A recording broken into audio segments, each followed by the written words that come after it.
Leon. What is your relationship with Kamaru? Like, you didn't touch gloves at the beginning of the fight. You guys are kind of talking to each other in between rounds. But there does also seem to be a lot of mutual respect. I'm curious what your attitude is towards him. Is there a beef, or is it just like competitive? Just competitive, you know. Like I said, I wish him well in whatever he chooses to do next. You know, there was never no beef between me and Kamaru. I feel both just thought we was the better man, and that was it. You know, you heard his words after the fight, and I feel the same way. You know, like I said, I wish him well. The sport is hard, so yeah, respect to him. He also said that you'll see him again. Do you think there's any world where you'll fight him again? Probably not. Probably not. It's been 3 fights now, you know. So I want to move forward in my career.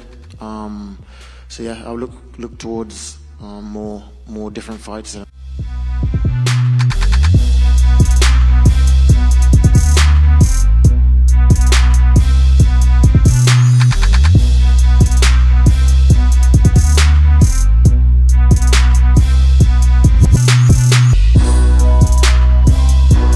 I don't know if you saw, but Islam tweeted that he wants to fight Leon in Abu Dhabi in October. So as a lightweight, does that frustrate you that now your champion is now looking at the weight class above him already?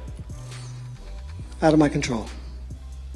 Stylistically, obviously, when you do come up against Makhachev at some point, whether it's for a title or a contender's bout or whatsoever, how do you feel you match up against him in comparison to your fight with Oliveira?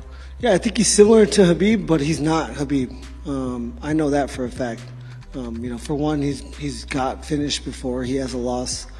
But yeah, it'll be a really hard fight.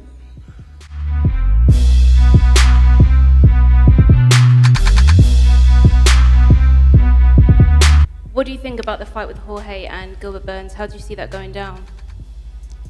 You know, I could care less about 2 jobbers in the division fighting each other. You know, I'm here to do big business for the company.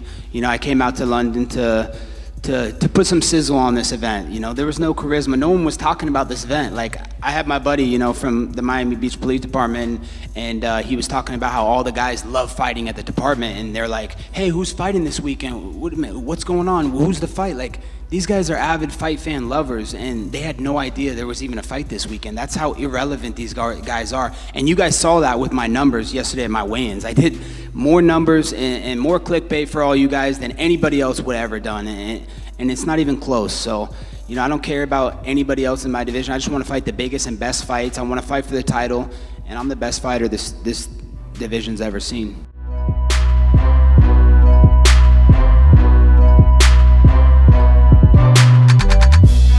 Everyone back here was talking about the Covington fight. Colby come back here and was probably motivating everyone thinking, yeah, that's the fight. But now you've said the Masvidal fight.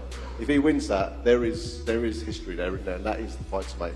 Yeah, 100%. I think there's a storyline for that fight, right? I think with the Colby fight, there's literally no storylines. You got sat out for a year and then slid into a title shot. It is like weird, you know.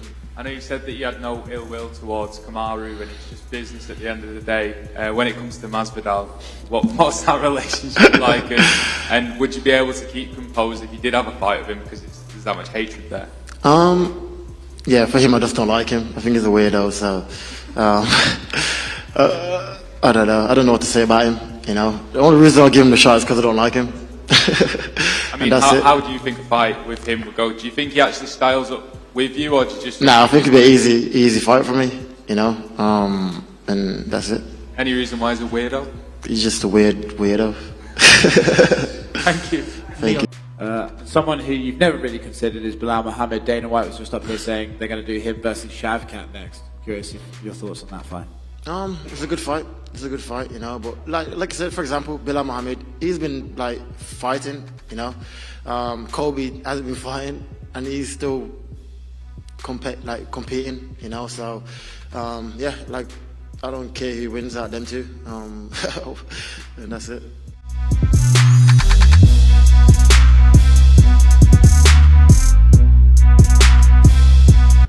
What's the latest with these guys? Are you going to maintain this relationship you've got with them? Have you ever heard of Jeff Novinsky? Yeah.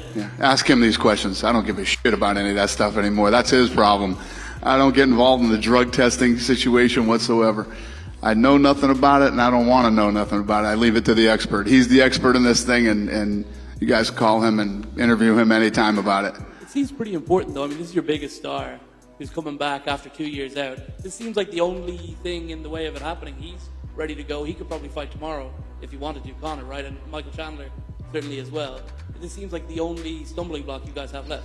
Yeah, I mean, Conor coming back and coaching the Ultimate Fighter was like a step toward coming back. You know, he was telling me Monday that it felt good to be there again, felt good to be in the gym with other guys, felt good to train, felt good to be in Vegas, you know, all that stuff. I think it's, you know, I don't know if Conor's not ready to come back and fight tomorrow, but the Ultimate Fighter was a big step in that direction and getting him back and getting him mentally and probably emotionally ready to start training and get back to camp. I don't know if you saw it during the week, but Conor said, you know, London was potentially discussed for the Chandler fight, and he obviously pitched Croke Park in Dublin as well, which the logistics of that have always been difficult, hasn't it? Is that something that you think before Conor's career is over, he's going to have to main event in Dublin again with the star power he's got now?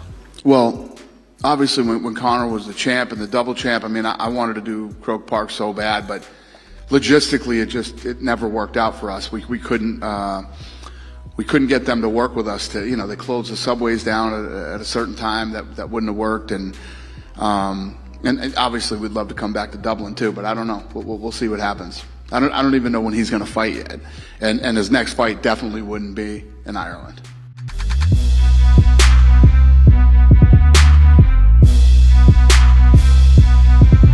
Listen, for my money, I think Leon takes it. I do. But that point deduction may cause a draw. I had Leon round 1, round 2. I think Kamaru had a good round 3. The reality is 4 and 5 were very, very close. Kamaru was pressuring. Leon was landing the cleaner shots though, defending takedowns. Kamaru did have success though. Come here. I'm just going to stand to the side. You can take my microphone. Let's go. Come on, Rocky. Let's go. Brilliant, mate. Proud of you. Mikey, come round here. Take my microphone. Kamaru, you have a good relationship with him. Curious, did you watch the main event and how did you score it? Yeah, I mean, I thought he won the fight,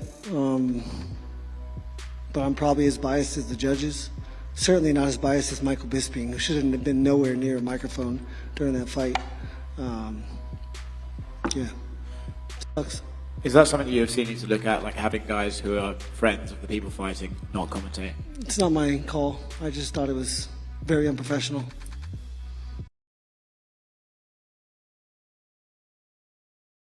Listen, for my money, I think Leon takes it. I do. The reality is 4 and 5 were very, very close. Kamaru was pressuring. Leon was landing the cleaner shots though. Bisping's giving you the thumbs down and the bird. I love you, Mike. I love you, Mike. You say something like this for me, and now I say you. I love you. See you soon, boy. Hey, Dana, give me the fucking boy.